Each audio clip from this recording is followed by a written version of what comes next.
two best friends set out on a carefree hike along Delphi's old Mononhai Bridge, a place of photos and laughter.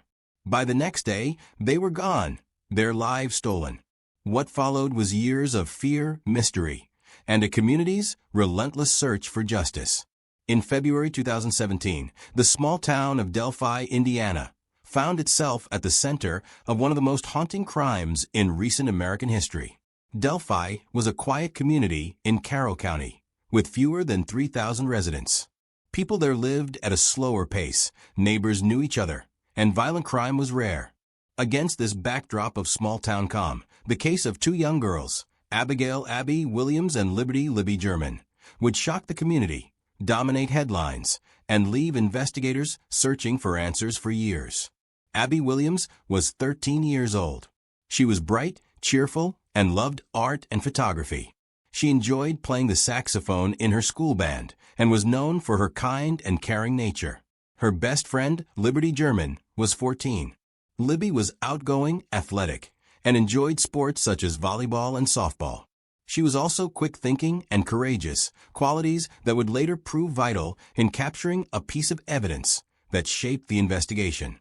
The two girls were inseparable, spending much of their free time together, and both attended Delphi Community Middle School. On February 13, 2017, school was out for a scheduled day off. The girls saw the opportunity for an afternoon adventure. They decided to go hiking at the Mononhai Bridge Trail, a well-known local walking path. The bridge itself was part of an abandoned railroad line, an old, towering structure made of weathered wood that stretched across Deer Creek. It was the kind of place young people in the community often visited to take photos and spend time outdoors. Libby's older sister, Kelsey, dropped the two friends off near the trail around 1:30 in the afternoon. The plan was simple. They would walk the bridge, take some pictures, and enjoy the warm February day. Libby arranged for her father to pick them up later that afternoon. At the time, nothing seemed out of the ordinary. Two teenagers exploring a local landmark wasn't unusual in Delphi, and the community had always been considered safe. As the hours passed, concern began to grow. Libby's father arrived at the meeting spot to pick the girls up, but they weren't there. Calls to their phones went unanswered. At first, there was hope that maybe they had lost track of time or taken a different route back. But as daylight faded, the worry turned into alarm. The families contacted local authorities, and a search was quickly organized. Volunteers, friends, and neighbors joined in, combing the area around the bridge and the trails nearby. By the next day, February 14th, the search efforts intensified. Tragically, the bodies of Abby and Libby were discovered in a wooded area near Deer Creek, less than a mile from the bridge where they had last been seen. The discovery devastated the community. Delphi was not the kind of place where such horrors occurred. The murder of two young girls shattered the town's sense of safety and brought grief that reached far beyond Indiana. Investigators immediately secured the area and began piecing together what had happened. Early on, one piece of evidence stood out above all others: Libby's smartphone. Before she and Abby were attacked, Libby had managed to record a short video clip. The video showed a man walking toward the girls on the bridge. His hands were in his pockets, his head slightly down, and he wore jeans and a jacket. Along with the video, Libby had captured audio of the man speaking. His voice was firm, commanding, and chilling. He said three words that would echo across news reports and social media for years: down the hill. The video and audio were remarkable because they came directly from the victim herself.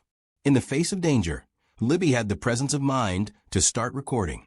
She likely realized something was wrong, and her instinct to document it would prove vital. The recording provided investigators with both a visual and a voice, giving the case a starting point. It was a rare and courageous act, and although it could not save Abby and Libby, it would eventually become the most important piece of evidence in the search for their killer. News of the murders spread quickly. Reporters descended on Delphi, and national outlets began covering the case. The video and audio clips were shared with the public, and police released still images of the man seen on the bridge. Almost immediately, tips poured in. Thousands of calls, emails, and messages came from across the country. Some claimed to recognize the man's walk.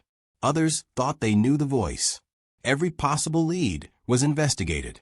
Despite the enormous volume of information, investigators struggled to find the right suspect.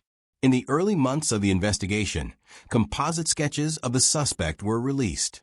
The first sketch, shared in 2017, showed a middle-aged man with a goatee, a cap, and a stocky build. 2 years later, in 2019, police released a second sketch, this time of a younger-looking man, clean-shaven, with a thinner face and no hat. The change in sketches confused the public and stirred frustration. Many wondered why the image of the suspect seemed so different, and speculation grew. The release of the sketches, combined with the haunting audio of Down the Hill, turned the Delphi case into one of the most widely recognized unsolved crimes in America. The video clip of the suspect became etched in the public consciousness. Law enforcement continued to gather tips, but despite the enormous attention, no arrest was made. Months turned into years, and the families of Abby and Libby lived in painful uncertainty. The investigation became one of the largest in Indiana's history. The FBI joined local and state police in reviewing leads. They conducted countless interviews, followed up on possible suspects, and combed through digital records.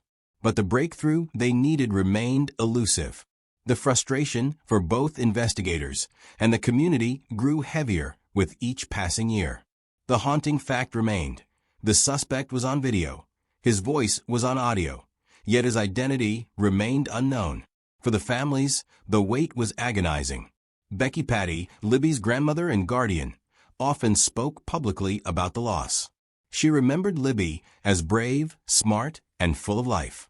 Anna Williams, Abby's mother, described her daughter's creativity and her love of photography. Both families worked tirelessly to keep the memory of the girls alive and to push for justice. Community events, memorials, and vigils were held regularly, each serving as both a tribute to Abby and Libby and a reminder that their case was still unsolved. The years between 2017 and 2022 became a long, painful stretch marked by hope and disappointment.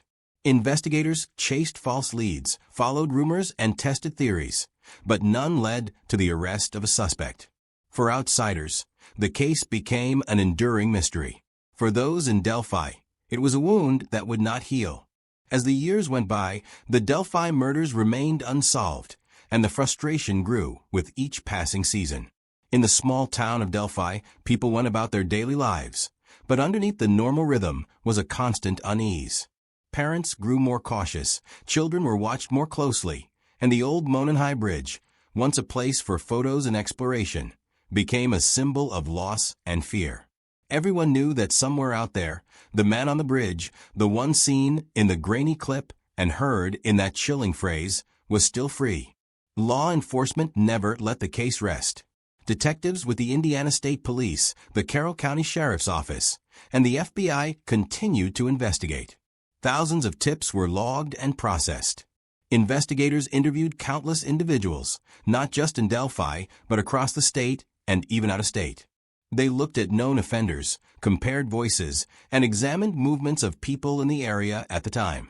Leads came in waves, but each one seemed to fizzle out before any real breakthrough was made. At the center of the investigation was the piece of evidence Libby had managed to capture. That short video clip and audio file gave detectives both a clue and a constant reminder of the unanswered questions. It wasn't often that a victim provided their own evidence of their killer, and it made the case unusual in the world of true crime. Yet, the evidence, while powerful, was incomplete. The video was grainy, taken from a distance. The voice, though distinct, was short and limited to just a few words. It was enough to narrow possibilities, but not enough to solve the case outright.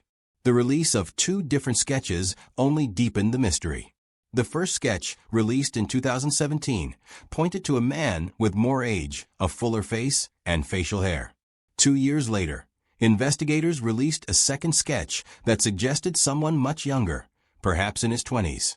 This change caused confusion in the public and even frustration among those following the case closely.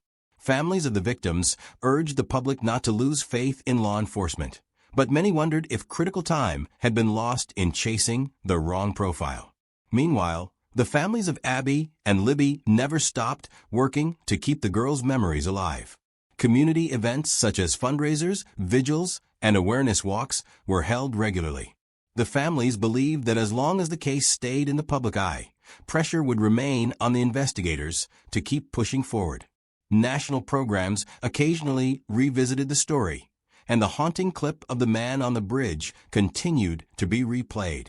Each time, it renewed public attention, but also reminded everyone how much time had passed without justice. Over the years, theories spread among true crime followers and internet communities. Some speculated about possible suspects who lived in or near Delphi. Others pointed to drifters passing through town, or even to individuals connected with the girls in some way. Every rumor and theory was examined by law enforcement, but none produced the evidence needed. For the families, the speculation was often painful, but they understood that the public's interest was a double-edged sword. The case remained alive in people's minds, but it also meant wild theories circulated without end.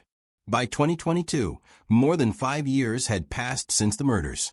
The grief of the families had not eased, and the town continued to feel the weight of the unsolved case. Still, the investigation pressed on.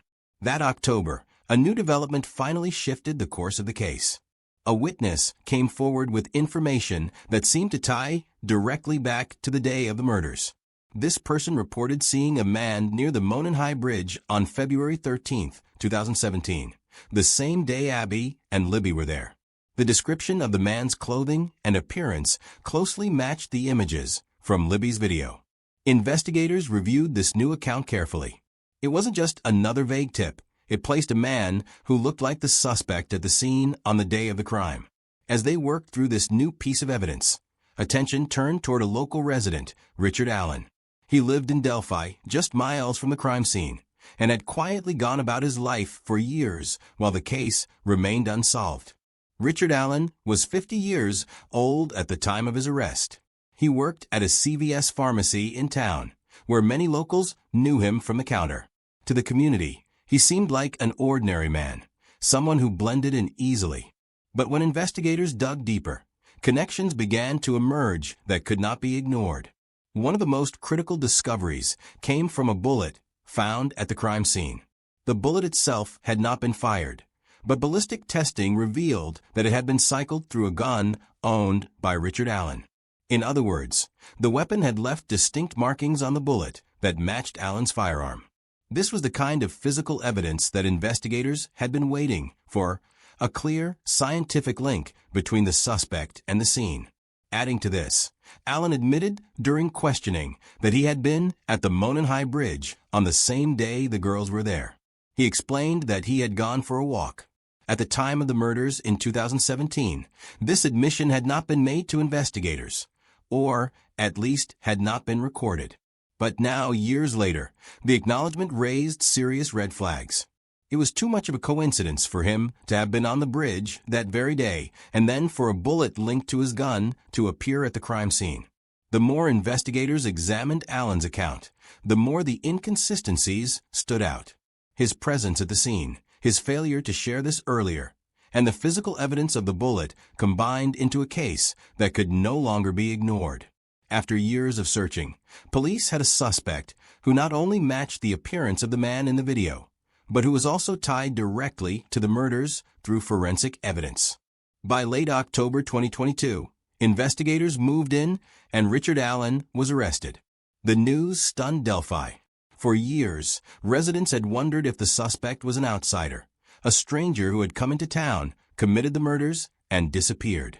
But instead, the man accused of killing Abby and Libby was someone who had been living among them the entire time, a familiar face in their own community. The arrest sent shockwaves through Carroll County. People who had once exchanged casual words with Allen at the pharmacy now grappled with the thought that he was the man in the grainy video, the voice that had ordered 2 young girls down the hill. For the families of Abby and Libby, the arrest brought a mixture of relief and renewed grief. Relief that the case finally had a suspect, but grief that justice had taken so long, and that the loss of the two girls could never be undone. The case then shifted into the courtroom, with prosecutors preparing to present the evidence that had finally brought them to Allen. The bullet, the witness account, and Allen's own admission would all form the backbone of the state's argument. For the first time since 2017, there was hope that justice might finally be delivered. But before the trial began, the families and the community braced themselves for a long and difficult legal process. They knew that even with the arrest, the road to closure would not be simple. Still, after years of waiting, there was now a name, a face, and evidence strong enough to bring the man on the bridge before a jury. The arrest of Richard Allen in October 2022 marked a turning point in the case that had haunted Delphi for more than half a decade. For the families of Abby Williams and Liberty German, and for the investigators who had carried the weight of the murders for years, it was the moment when hope and justice finally seemed possible. Yet, even with Allen in custody, the path forward was complicated. The case would need to withstand the rigor of the courtroom, where every piece of evidence would be examined, every claim challenged, and every doubt brought to the surface. Richard Allen, then 50 years old, was not the kind of suspect many had imagined. He had lived quietly in Delphi, worked as a pharmacy technician at the local CVS, and blended seamlessly into the fabric of the town. Neighbors described him as ordinary, polite, and unremarkable. He had even helped process photos at the store for members of the victims' families in the years following the murders. The thought that he had walked among them, not as a grieving community member, but as the very man responsible for their pain, shocked people in Carroll County and beyond. When Allen was charged, prosecutors moved quickly to lay out their evidence. Central to their case was the bullet found at the crime scene, a bullet that bore the unique markings of Allen's gun. Forensic experts explained how such markings were as distinctive as a fingerprint. Alongside this, the prosecution emphasized Allen's own words, his admission that he had been at the Mononhigh Bridge on the very day of the murders. That detail, combined with his failure to disclose it earlier, painted a picture of guilt. The video from Libby's phone remained at the heart of the case. Though grainy and brief, it captured both the appearance and the voice of the man who approached the girls. Prosecutors argued that the man in the clip was Richard Allen. Witness testimony also supported this. The new witness, who had come forward in 2022, described seeing a man dressed in clothing that matched the suspect in the video. This account placed Allen at the scene at the right time, reinforcing the evidence already in hand. For the families, the trial was a grueling experience. They sat in court day after day, hearing the details of how Abby and Libby's lives had been taken. Prosecutors did not need to prove motive to secure a conviction, but the absence of a clear reason weighed heavily on everyone. Why had Allen targeted two young girls? Why that day on that bridge? These questions hung in the air unanswered, even as the case against him grew stronger. Defense attorneys tried to push back, arguing that the evidence was circumstantial. They claimed the bullet might have been contaminated, that the connection to Allen's gun wasn't as definitive as the state suggested. They also argued that the video was too unclear to positively identify Allen as the man on the bridge.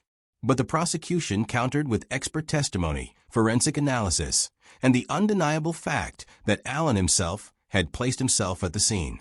The trial captured national attention. Reporters filled the courtroom, and true crime followers across the country monitored every development. For years, the case had been one of the most widely discussed unsolved mysteries. Now, the world was finally watching it move toward resolution.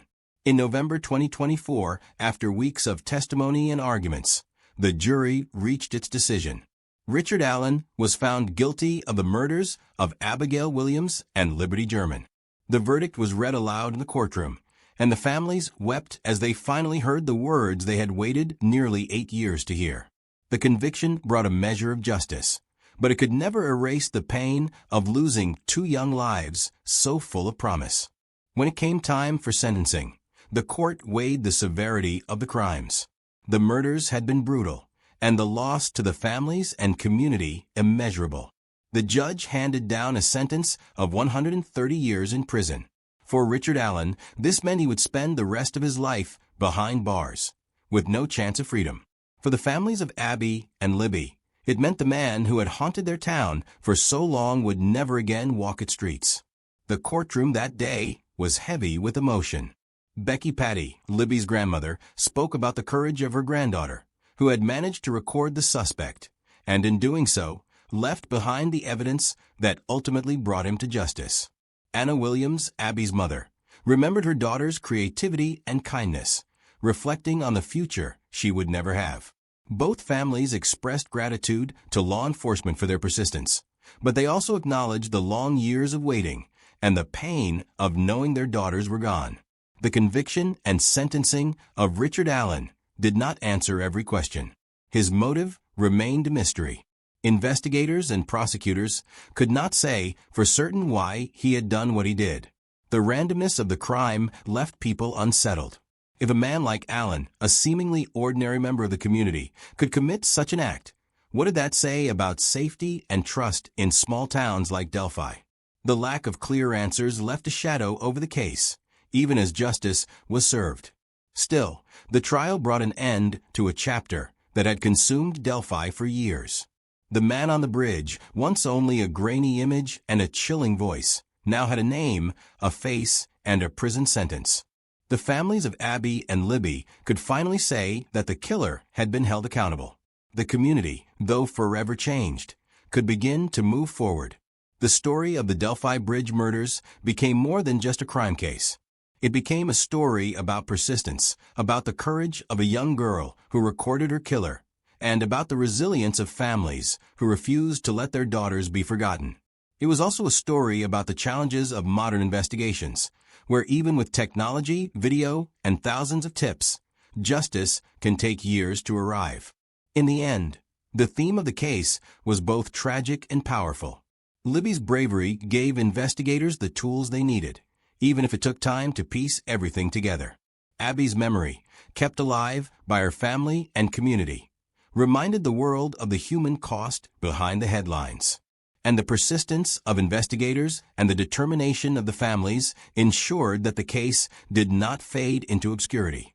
The Delphi Bridge murders will always be remembered as a story of loss and heartbreak, but also as a story of justice delayed yet ultimately delivered. For the people of Delphi, the conviction of Richard Allen brought some measure of closure, though the pain of February 2017 will never fully fade.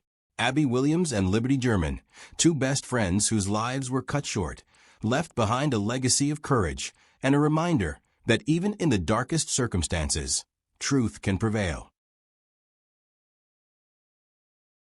In 2008, 28-year-old fisherman Frankie Williams was brutally murdered on a Portland, Maine soccer field. For 15 years, the case remained unsolved. But in 2023, new evidence revealed the shocking truth, leading to the conviction of two violent criminals. Justice for Frankie was finally served, years after his tragic death. On a warm evening in Portland, Maine in 2008, 28-year-old Frankie Williams, a local fisherman, found himself running for his life. The quiet and scenic city by the sea, known for its vibrant waterfront and tight-knit community, was about to witness a brutal crime that would take years to solve. Frankie, who had grown up in the area and was well known by both family and friends, was out on the town that day, just like any other. He had no idea that within hours, his life would be violently cut short, and his death would remain an unsolved mystery for over a decade. It was late in the evening when the violence erupted. Frankie was chased across a soccer field by two men. What began as a seemingly random confrontation quickly escalated into a brutal assault. The two men, Shane Hall and Kang Tran, were relentless. They beat Frankie mercilessly, and the violent attack culminated in stabbing him multiple times. In a desperate attempt to escape, Frankie tried to climb over a fence, perhaps hoping that his injuries were not fatal, or that someone might see him. Tragically, he never made it. He collapsed near the fence, dying from his wounds. Frankie Williams was not a man who attracted trouble. He was a fisherman by trade, one of the many in Portland who worked long hours on the water to make an honest living. He was known to be friendly and hardworking, with a deep connection to his family and the community. His death was not only a tragedy for his loved ones, but also a shock to the city. No one could understand why anyone would want to harm Frankie. There were no immediate answers, and no one seemed to know who could be responsible for such a senseless act. In the immediate aftermath of the murder, the police began their investigation, but the trail quickly went cold. There were no witnesses to the stabbing, and for a long time, there were no leads. The case seemed to slip through the cracks, as often happens with violent crimes in small communities where the relationships between people are intertwined. Portland, known for its beautiful coastlines and cozy neighborhoods, was about to face a hard reality. The murder of Frankie Williams would be one of its most puzzling and enduring unsolved cases for many years. The days turned into weeks, and the weeks into months. Frankie's family and friends mourned his loss, still uncertain about why he was attacked. Was it a robbery gone wrong? Did he have a conflict with someone that led to this brutal act? The questions were endless, and the answers were nowhere to be found. As time passed, many began to believe that the case might never be solved. That was until the investigation was reopened in 2023, 15 years after Frankie's death. New developments brought the case back into the public eye, and with it, new hope that justice might finally be served. But how did the investigation, which had stagnated for so long, suddenly gain momentum? The breakthrough came when detectives revisited the case and reviewed old evidence. New forensic techniques and a fresh perspective on the crime led to key discoveries. Over the years, new technology and methods had evolved, allowing the police to look at the crime scene and the evidence in a different light. One of the most significant pieces of evidence was a possible connection between the murder and two men already known to law enforcement. Shane Hall and Kang Tran, both in their 30s by the time of their indictment in 2023, had long histories of criminal behavior. At the time of Frankie's murder, neither of them had been considered suspects. In fact, both men were not even on the radar for the crime until new evidence came to light. By 2023, they were both already in prison, serving time for unrelated violent crimes. Hall, a man with a reputation for aggression, and Tran, who had a record of violence, were two individuals that had been in and out of the criminal justice system for years.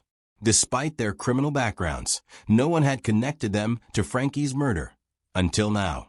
When detectives started to dig into their pasts, they began to see patterns. Both Hall and Tran had been involved in violent behavior before, and both were known to be associated with a kind of aggression that would result in a crime like Frankie's. Though no direct connection was immediately clear, investigators started to uncover evidence that suggested the two men might have been involved in the murder. The renewed investigation into their pasts began to build a picture of what had happened on that fateful night.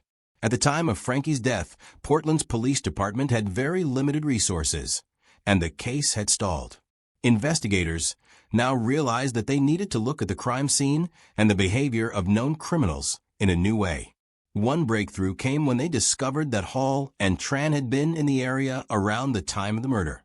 Further digging revealed that both men had been involved in violent acts in the months leading up to Frankie's death, and both had connections to people who might have known Frankie. This was the turning point in the case. The investigation was now focused on Hall and Tran. While the exact motive for Frankie's murder remained unclear, law enforcement began to piece together the circumstances of that night. It was becoming evident that the two men, who were already known for their violent tendencies, were likely responsible for the attack. But there were still many questions. What had motivated them to target Frankie? Was there an ongoing conflict or something more personal behind the attack? The answers would not come easily, and the investigation into their involvement continued. For years, the case had gone cold. But now, in 2023, a new chapter was beginning. For Frankie's family and friends, the long wait for justice seemed almost unbearable. As the case gained traction once more, they were left wondering if they would ever truly know why Frankie had been killed. But the renewed investigation into Hall and Tran's lives and the eventual evidence connecting them to the crime was a step toward bringing those responsible to justice. As the case unfolded, it would not be just the investigation that would shock the community. It would be the revelation that it had taken 15 years to finally name the perpetrators and bring them to court. But that would come in the next chapter of this story, where, after years of waiting, justice would finally be served. The road ahead would be filled with twists, but one thing was certain. The brutal murder of Frankie Williams would not go unanswered forever. The years following the murder of Frankie Williams in 2008 were marked by a growing sense of frustration for his family, friends, and the entire Portland community. As each day passed without answers, the case seemed to slip further into obscurity, with no leads and little to go on. Despite this, the memory of Frankie, the young fisherman with a bright future, lingered in the minds of those who knew him. His brutal murder on that soccer field remained an unsolved mystery that no one could shake off. But as time went on, a breakthrough was just around the corner. In 2023, 15 years after Frankie's death, the case would be reopened, and the true story of what happened that night would begin to unfold. The turning point in the investigation came when new evidence, largely facilitated by advancements in forensic technology, was uncovered. Over the years, DNA analysis, surveillance techniques, and a more in-depth review of old case files had changed how crimes like Frankie's were investigated. While the Portland Police Department had done everything they could with the limited resources available at the time, advances in technology and investigative methods meant that a fresh perspective could now be applied to cold cases. The breakthrough didn't come easily, but it eventually would give those still seeking answers a glimmer of hope. The key to the new developments in Frankie's case came through a re-examination of the men who had already been convicted for other violent crimes. Shane Hall and Kang Tran were both incarcerated by 2023 for unrelated charges, serving time in state prisons for violent offenses that had little to do with Frankie's death. While both men were on law enforcement's radar for their past crimes, they had never been formally linked to the murder of Frankie Williams until now. Hall, a man in his 30s at the time of the reopening of the case, had long been known for his violent outbursts and criminal history. His reputation in Portland was one of aggression and a disregard for the law. Tran, similarly, had earned a reputation for violent behavior. Both men had run-ins with law enforcement throughout the years, but there had been no indication that they had anything to do with Frankie's death.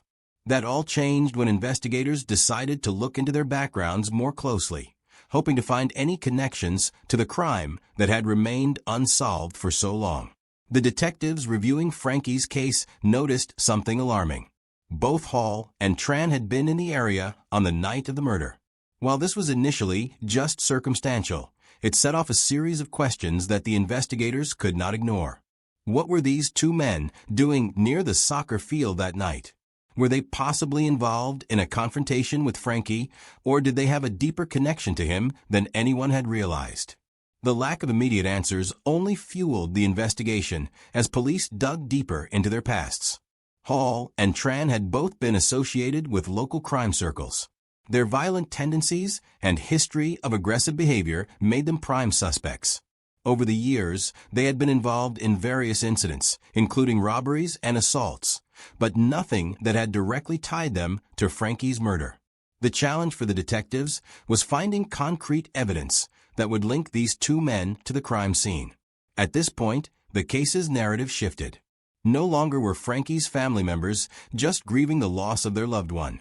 They were now actively following a lead that might provide the closure they had desperately needed for years. The police, too, were beginning to narrow their focus. They weren't just chasing down dead ends anymore. They were looking at Hall and Tran as potential suspects.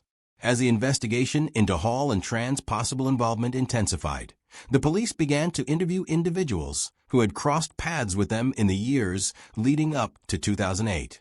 The more they dug into their backgrounds, the more troubling the connections became. Hall had been known to associate with a group of people who were prone to violent acts, and Tran's history of aggression seemed to be escalating around the time of Frankie's murder. They both had records of criminal activity that spanned years, but it was the discovery of their shared presence near the crime scene that raised the most questions. Detectives also uncovered disturbing patterns in their behavior that seemed to parallel Frankie's case. Both men had been involved in violent altercations in the months leading up to the murder. They had conflicts with various people, many of which were reportedly heated and sometimes irrational. Hall and Tran's known history of violence and their increasing involvement in criminal activity suggested that their actions on the night of Frankie's murder may have been the culmination of years of aggression and unresolved conflict. While this line of investigation was promising, it still wasn't enough to make an arrest. What the police needed now were clear, undeniable links between Hall, Tran, and the crime. They needed more than circumstantial evidence. They needed something concrete that would prove their involvement in the murder. One of the most important pieces of evidence came when investigators revisited the crime scene. They began to carefully analyze the area where Frankie's body was found, searching for traces of DNA or any physical evidence that might have been overlooked during the original investigation. It was here that forensic advancements played a significant role. DNA samples that had previously been too degraded to analyze were now subjected to new testing methods. These new techniques provided detectives with a breakthrough. Traces of DNA found on the fence near the crime scene matched samples from Hall and Tran. This discovery, while not a smoking gun, provided investigators with a solid lead that connected both men to the crime scene. As the evidence mounted, the case against Hall and Tran began to take shape. The idea that the two men had been involved in Frankie's death was no longer a theory. It was becoming increasingly likely that they were the ones responsible for the murder. Yet, the question remained, what was their motive? Why had they chosen Frankie as their victim? Was this a case of mistaken identity, or had Frankie somehow crossed paths with the wrong people at the wrong time? For now, the investigation was still in its early stages. The police had enough to continue pursuing the case, but the motive behind the murder was still elusive. The victims' families were left waiting, with only the hope that justice would eventually prevail. The question of why Frankie was murdered, however, would take much longer to answer. In the meantime, the renewed investigation into Shane Hall and Kang Tran was gaining attention. Their violent criminal histories, combined with the new forensic evidence linking them to the scene, painted a damning picture. The case that had been cold for so long was now heating up, and it seemed as though the long wait for justice was finally drawing to a close. For the first time in 15 years, Frankie's family saw a glimmer of hope. It was becoming clear that the two men who had taken Frankie's life were finally being brought to justice. However, the journey was far from over. The next chapter of the story would reveal whether the evidence was enough to convict Hall and Tran, and whether Frankie's family would finally get the answers they had so long been searching for. After years of waiting, the long-anticipated moment finally arrived. In 2023, 15 years after Frankie Williams' brutal murder on a soccer field in Portland, Maine, two men, Shane Hall and Kang Tran, were indicted for his death. The case that had lingered unresolved for over a decade was about to take a significant turn. For Frankie's family, friends, and the Portland community, this was a bittersweet moment. The murder of a beloved man had never been fully explained. But now, at last, there was a sense that justice might be within reach. The indictment of Hall and Tran came after months of renewed investigation. As detailed in the previous chapters, advancements in forensic technology and a deeper look into the suspects' violent criminal histories provided the key evidence needed to connect them to the crime. DNA samples collected from the crime scene, along with a closer examination of Hall and Tran's movements on the night of Frankie's death, had led to a clear connection between the two men and the murder. The evidence was overwhelming, and with that, law enforcement had enough to formally charge them. Shane Hall and Kang Tran, both in their 30s at the time of their indictment, were already serving time in prison for separate violent offenses unrelated to the murder of Frankie Williams. Their violent tendencies were well documented, and they had been no strangers to the criminal justice system. However, despite their long histories of criminal behavior, their names had not been linked to Frankie's case until the breakthrough in 2023. As the case progressed, it became increasingly clear that Frankie's death was not an isolated incident of random violence, but part of a disturbing pattern of aggression by these two men. The next step was to bring the case to court. The legal process was expected to be a complex one, as it was not just about proving the guilt of the suspects, but also understanding the motive behind such a brutal and senseless act. Why had Hall and Tran targeted Frankie? What was the reason for such a violent attack? The truth would not be fully revealed until the trial began. As the courtroom doors opened and the trial began, the public watched closely. The Williams family, who had been through years of heartache and uncertainty, finally had the chance to see the men who had taken their loved one's life held accountable. The emotions running through the room were intense. Years of frustration and grief were all leading up to this pivotal moment. As the trial unfolded, the prosecution presented the evidence gathered from the investigation, focusing on the DNA samples found at the crime scene, which directly linked Hall and Tran to Frankie's murder.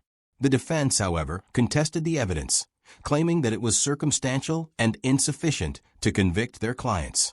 Despite the defense's attempts to cast doubt on the case, the prosecution's case was strong. They brought forward the forensic evidence, along with testimonies from law enforcement officers who had investigated the crime and from individuals who had been involved in the initial investigation.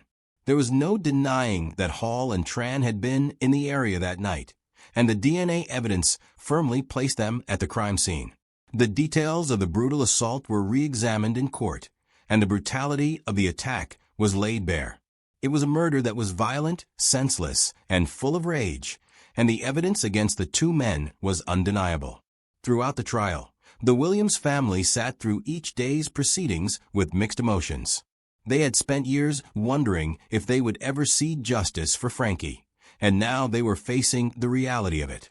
The murder of Frankie Williams had affected not just his family, but an entire community that had known and loved him. The pain and trauma of his death could never be erased, but the trial gave the family a sense of resolution, a sense that at least the people who had taken Frankie from them were finally going to be held accountable. As the closing arguments were presented, the tension in the courtroom was palpable. The defense made its final attempts to question the evidence, but the prosecution's case was compelling. They had painted a clear picture of two men who were prone to violence, who had a history of aggressive behavior, and who had been caught at the scene of a murder.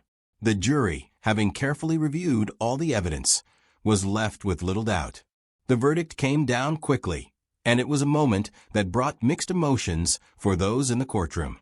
Shane Hall and Kang Tran were found guilty of the murder of Frankie Williams.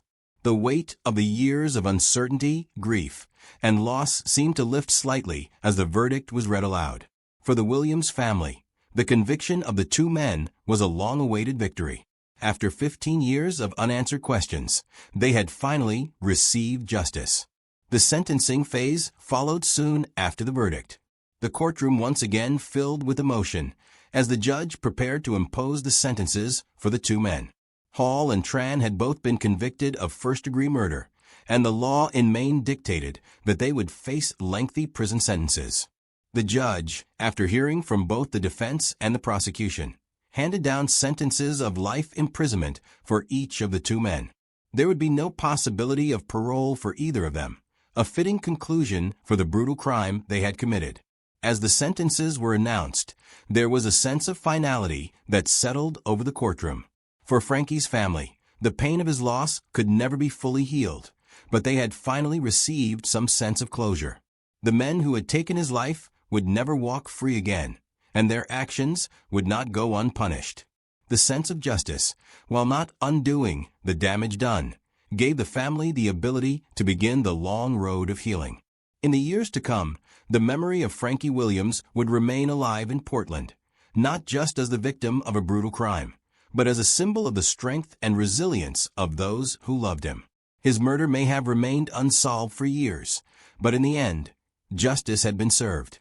The long wait for answers had been agonizing, but it had ultimately led to the conviction of the men responsible for his death. For Frankie's family and the community, the conviction of Hall and Tran brought the closure they so desperately needed. The case of Frankie Williams serves as a reminder that justice may be delayed, but it is not always denied. The investigation that seemed to stall for years eventually led to the arrest, conviction, and sentencing of the men responsible for his murder. While the pain of losing Frankie will never fully disappear, His family could take comfort in the fact that those responsible for his death were held accountable, and justice was finally served. The murder of Frankie Williams may have been a senseless act of violence, but in the end, the system worked, and the truth was revealed. It was a quiet September night in Ottawa, Canada, when 18-year-old Jennifer Teague left work, stopped at a corner store, and started her short walk home. She never arrived. Within days, her disappearance turned into one of the most chilling murder cases the city had ever seen. An innocent teenager taken in the dark, a community living in fear, and a killer hiding in plain sight. On the night of September 8, 2005, in the quiet suburban community of Barrhaven, Ottawa, an ordinary evening turned into the beginning of a tragedy that would haunt the city for years. 18-year-old Jennifer Teague, a high school student with her life ahead of her, had just finished her late shift at the local Wendy's restaurant. Like many young people juggling school and part-time work, Jennifer was responsible and diligent, known for her warm smile and her ability to balance her commitments. She had plans, friends who loved her, and a family who supported her. That night, she made a simple stop at a convenience store before walking home, a short distance she had traveled many times before. But she never made it to her door. Jennifer's disappearance did not go unnoticed. Her family quickly realized something was wrong when she failed to come home. It was not like her to vanish without a word. Calls went unanswered, and her absence set off immediate concern. Within hours, the Ottawa police became involved, and soon after, the entire community of Barrhaven mobilized to search for the missing teenager. The neighborhood, normally a safe and quiet part of the city, was shaken by the sudden sense of danger.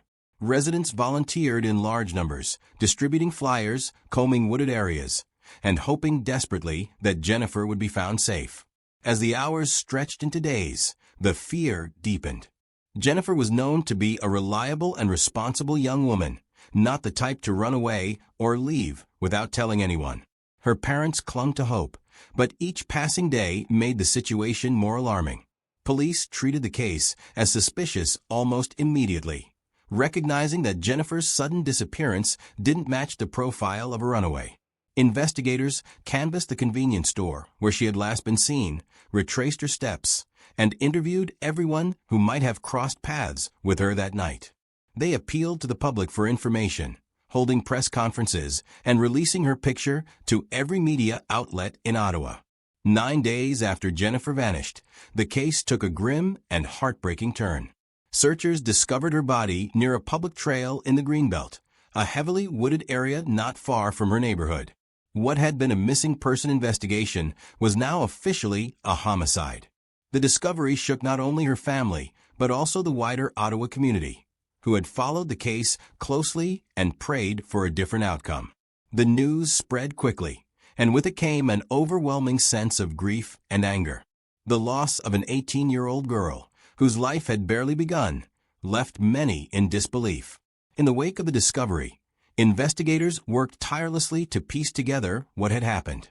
Detectives studied the area where Jennifer's body was found, searching for any clues left behind.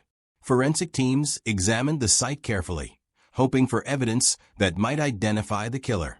Officers went door to door once again, re-interviewing residents, asking for surveillance footage, and listening to any detail that could prove useful. But despite the urgency and the wide net cast by police, leads were scarce. Whoever had taken Jennifer's life had left little behind. The case quickly became one of the most high-profile investigations in Ottawa at the time. The media reported daily on the search for answers, keeping Jennifer's name in the headlines and her face on television screens across the region. Residents of Barrhaven, normally accustomed to their neighborhood's reputation as a safe suburban enclave, were suddenly living in fear. Parents who once allowed their children to walk to the corner store now drove them instead. Evening strolls that had been common in the community became rare. There was a shadow over Barrhaven, a constant reminder that a killer was still out there. Jennifer's family endured the weight of public attention and private grief.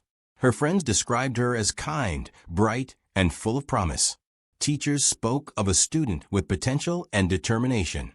Her murder left not only an empty seat at home and at school, but also a hole in the heart of the community. Candlelight vigils were held in her memory, and hundreds gathered to pay their respects. At these vigils, Jennifer's name became a rallying cry for justice. Meanwhile, detectives pushed forward, unwilling to let the case go cold. They analyzed every tip that came in, but many of them led nowhere. The frustration grew as weeks turned into months, with no breakthrough. Ottawa police expanded their investigative teams, bringing in specialists in profiling and behavior analysis to try to understand the kind of person who might commit such a crime. Theories circulated, ranging from the possibility of a stranger who passed through the area to someone within the community itself. But no solid suspect emerged. For the residents of Barrhaven, the fear became a lingering presence. A young woman had been taken from their midst, and the person responsible remained unidentified. Every day, without an arrest, added to the unease. Parents were on edge, and young women were reminded to travel in groups or avoid going out at night. A sense of security that had once defined the suburb was replaced by suspicion and caution. Jennifer's case was not forgotten, though. The Ottawa police kept her investigation active, and her name remained a focus for local media. Reporters asked hard questions about the progress of the investigation, and community members demanded answers. Despite the lack of developments, the case never faded into obscurity. The pain felt by Jennifer's family and the public pressure to find the killer ensured that the file stayed on the desks of investigators. Behind the scenes, detectives continued to chase every angle. They looked into Jennifer's circle of friends and acquaintances, ruling people out one by one. They examined possible connections to other crimes in the region, but nothing aligned. The frustrating truth was that Jennifer appeared to have been a completely innocent victim, a young woman who happened to be in the wrong place at the wrong time. The uncertainty was perhaps the hardest part. For Jennifer's parents, the not knowing was unbearable. They were left with questions that no one could answer. Who would do this? Why Jennifer? Would the killer strike again? For the investigators, the lack of evidence made each day feel like a race against time. Memories fade, witnesses move on, and physical evidence deteriorates. The urgency to solve the case only grew stronger. By early 2006, several months after Jennifer's murder, the case was still unsolved. The community remained restless, and detectives remained under pressure. The absence of an arrest weighed heavily on everyone, as if the entire neighborhood was holding its breath. In Barrhaven, the murder of Jennifer Teague was not just a crime against one young woman, but a wound that touched everyone. The story of Jennifer's final night, her disappearance, the frantic search, and the discovery of her body set the stage for one of the most haunting investigations in Ottawa's history. It was the beginning of a journey through grief, fear, and the relentless pursuit of justice. A journey that would eventually lead to the truth, but only after months of silence and pain.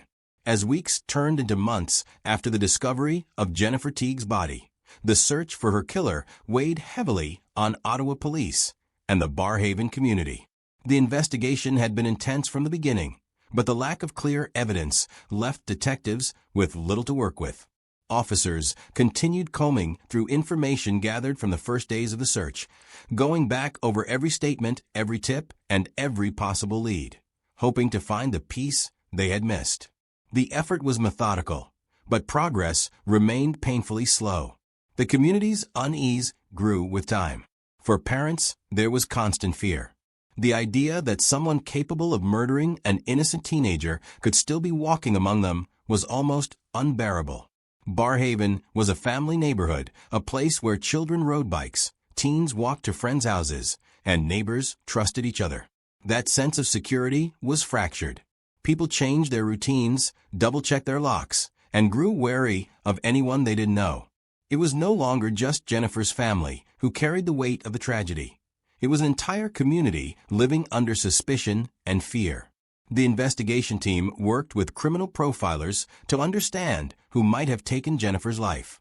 The nature of the crime suggested an impulsive act, not a carefully planned one. This was both helpful and frustrating. On one hand, it pointed towards someone struggling with instability, perhaps someone already known to police. On the other hand, it widened the pool of possible suspects to include anyone capable of losing control in a moment of opportunity. Detectives carried out background checks, looked into recent offenders, and studied similar crimes across the country. Nothing pointed directly to Jennifer's killer. For Jennifer's parents, each day without an arrest was a day of renewed anguish. They wanted justice, but more than that, they wanted answers. They wanted to know what had happened on that final night and why their daughter had been taken. Their grief was shared by Jennifer's friends, classmates, and co-workers at Wendy's, who remembered her kindness and the ordinary dreams she carried. At school and work, her absence was a painful reminder of how quickly life had been stolen from her. The media kept the story alive, reporting regularly on the investigation and pressing authorities for updates. Television, radio, and newspapers all carried Jennifer's picture long after most cases would have faded from the headlines. Reporters spoke with police, community leaders, and grieving residents, giving the story a constant presence in the public eye. That attention was both a comfort and a strain. On one hand, it ensured Jennifer's case remained a priority. On the other, it reminded her family every day of the pain they were living through. Ottawa police refused to let the investigation go cold. They revisited the convenience store where Jennifer had last been seen and spoke again with staff and customers. They reconstructed the timeline of her final movements, hoping to narrow the window of opportunity for a potential suspect. They looked at vehicles seen in the area, checked traffic cameras, and reviewed security footage, though the technology at the time was far less comprehensive than today. Each step seemed to lead to another dead end. As the months dragged on, frustration mounted within the investigation team. Detectives knew the odds of solving a homicide dropped the longer a case went unsolved. Still, they refused to give up. Some officers devoted themselves entirely to Jennifer's case, determined not to let it slip away into silence. They believed that someone out there knew something, even if they hadn't come forward yet. Public appeals for information continued, with police encouraging anyone with knowledge, no matter how small, to speak up. The pressure on the community grew heavier. In Barrhaven, whispers of suspicion passed quietly from one neighbor to another. People wondered if the killer was living right among them, shopping at the same stores, walking the same streets. It was an unnerving thought, but one that seemed more likely as the months passed without answers. For many, the image of Jennifer, a bright young woman robbed of her future, was impossible to forget. Jennifer's murder also left a lasting impact on how people viewed safety in Ottawa. Barrhaven had always been considered a suburban refuge, away from the crime and chaos sometimes associated with larger city centers. Now, residents felt that their community had been violated. Discussions about security and neighborhood watch groups became more common. Parents who once trusted their teens to make short walks alone now insisted on picking them up or driving them everywhere. A ripple effect of fear and caution touched nearly every household. Despite the lack of progress, Jennifer's family continued to show strength. They attended vigils, spoke at community gatherings, and kept her memory alive. They worked alongside police to keep her story in the public's attention. Their determination became a symbol of resilience for many, showing that Jennifer's life would not be forgotten and that her case would not be ignored. By the start of 2006, investigators had exhausted many of their leads. They looked at known offenders in the area, ran forensic tests on evidence collected near where Jennifer's body had been found, and tried to trace possible connections. But the crime had left few tangible clues. Whoever was responsible had been careful, or perhaps just lucky, in leaving little behind. Yet, even as investigators faced a wall of silence, they sensed that the case was not unsolvable. Experience taught them that killers often struggle to carry their secrets indefinitely. Conscience, pressure, or fear of being discovered often drive them to slip up or confess. Detectives held onto the belief that eventually, the truth would come to light. The turning point had not yet arrived, but it loomed in the background, waiting for the right moment. At this stage, the investigation was still defined by uncertainty, but it was also sustained by persistence. Officers knew that in homicide cases, patience was often as important as skill. They continued their watch, determined to be ready when the breakthrough finally came. For the people of Ottawa, especially those in Barrhaven, Jennifer's story remained a raw wound. The memory of the search, the discovery of her body, and the silence that followed stayed with them. Each new day brought the same questions. When would her killer be caught? How much longer would the community have to live in fear? The weight of those unanswered questions created an atmosphere that was impossible to escape. Parents still told their children about Jennifer as a warning. Teenagers whispered about her on their way home from school, and neighbors wondered about the quiet man down the street or the stranger passing by. Everyone knew the case would eventually reach a turning point, but no one knew when. Jennifer Teague's murder was not forgotten, and it was not ignored. The investigation pressed on, step by careful step, into the unknown.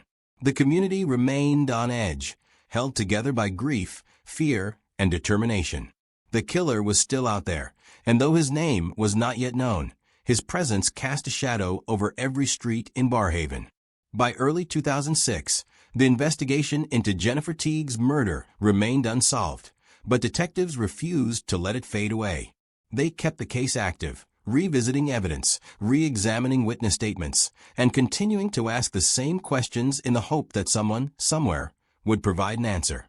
The community still carried the weight of fear and uncertainty, but what no one could see was that the turning point was quietly approaching. The killer himself would bring the truth to light. Kevin Davis was 24 years old at the time of Jennifer's death. He lived in Barrhaven, not far from where Jennifer had been taken.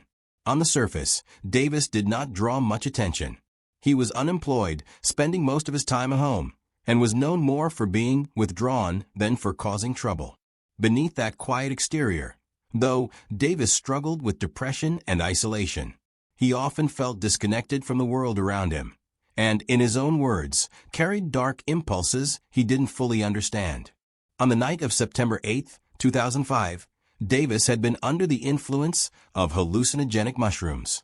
It was during this altered state that he crossed paths with Jennifer as she walked home from the convenience store.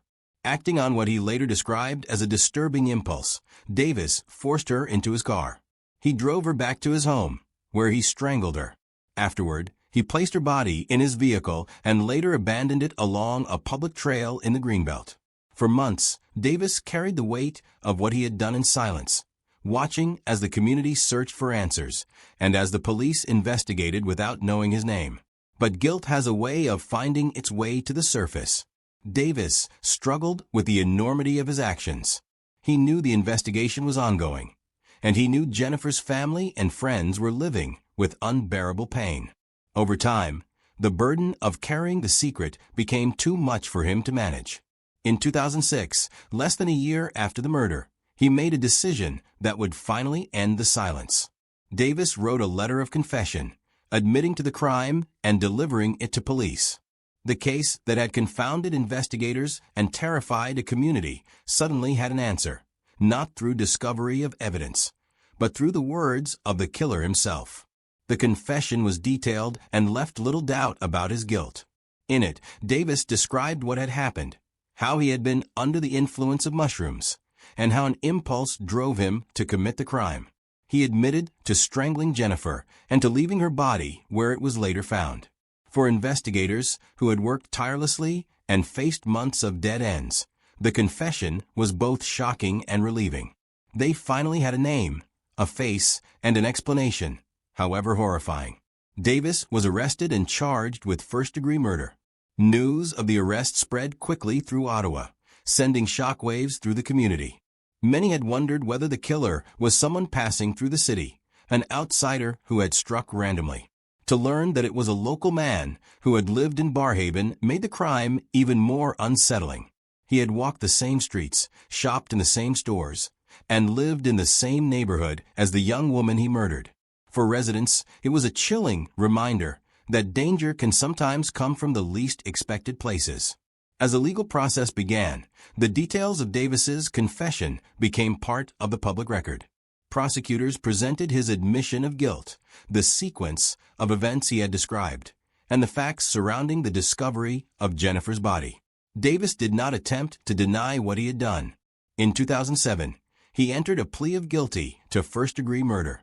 For Jennifer's family, the plea spared them from enduring a long and painful trial. Though nothing could undo the loss of their daughter, there was at least the knowledge that her killer had confessed and accepted responsibility. During court proceedings, Davis spoke about his crime. He admitted that he had acted on a violent impulse while under the influence of hallucinogens.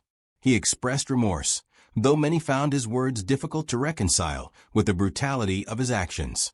The courtroom heard about his struggles with depression and his sense of isolation, but those explanations could never justify the murder of an innocent teenager walking home from work.